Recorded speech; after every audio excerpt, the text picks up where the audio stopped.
Why do we want power?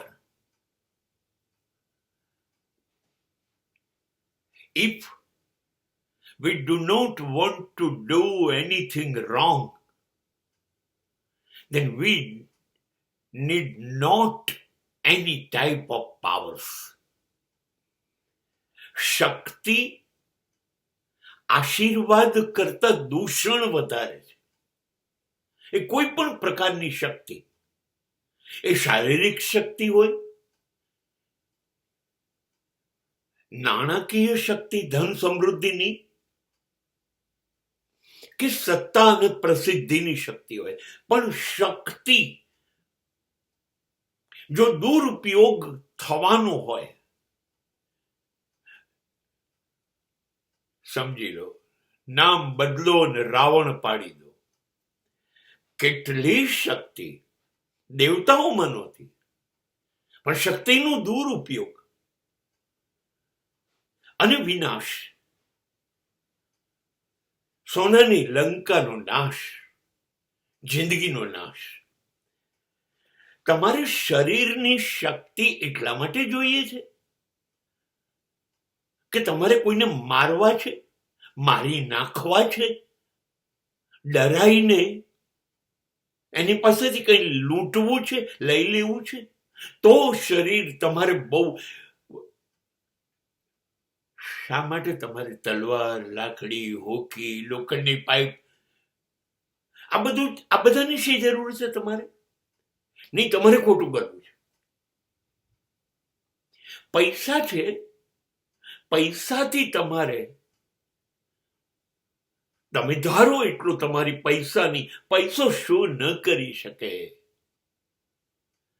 તમે ધારો એટલો દુરુપયોગ કરી શકો છો. સત્તા અને કાયદો તો શું કરી શકે અને શું કરી રહ્યો છે એના ઉપર હજારો વર્ષો ચર્ચા થઈ શકે.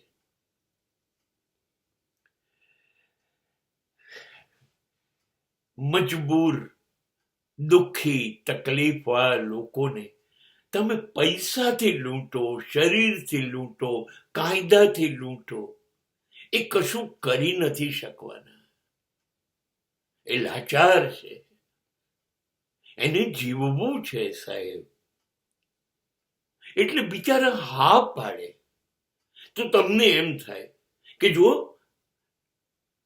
બધા મારાથી ડરી ગયા, મારી અસર નીચે આવી ગયા, મારું બધું ધાર્યું થાય છે. એવું છે નહીં. આ દુનિયામાં જે શક્તિનું પ્રદર્શન કરે ને એ જ નામર્દ અંદરથી હોય, અને એની નામર્દ છે એવી ખબર લોકોને પડી ના જાય માટે બહારથી એ બહાદુર છે એવા નાટક કરે. હૃદયનું ભિખારી માણસ જ સંપત્તિનું પ્રદર્શન કરે. સંપત્તિનું પ્રદર્શન, સત્તાનું પ્રદર્શન, શારીરિક શક્તિ, કોઈ પણ શક્તિનું પ્રદર્શન એટલે ખાતરી કે તમે સમાજનું શોષણ કરતો, તમે સમાજને હેરાન કરશો, સમાજને ઉપયોગમાં નહીં આવો.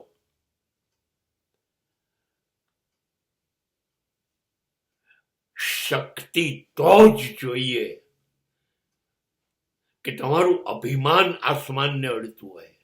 શક્તિ તો જ જોઈએ કે જ્યારે તમે દુનિયામાં કોઈને કશું ગણવા જ ના માંગતા હોય. શક્તિ તો જ જોઈએ તમે દુનિયાને લૂંટવા માંગતા હોય, હેરાન કરવા માંગતા હોય, જીવવા દેવા ના માંગતા હોય, તો જ શક્તિ જોઈએ. ખોટા કામ કરવા માટે જ શક્તિ જોઈએ. સજ્જનોને શક્તિ જોઈએ જ નહીં. સારા કામ કરવાના એમનેમ જ થાય, એમાં શક્તિની જરૂર જ નથી. અને જ્યારે સારા કામ થવા માંડે ત્યારે શક્તિનો સદઉપયોગ થયો કહેવાય.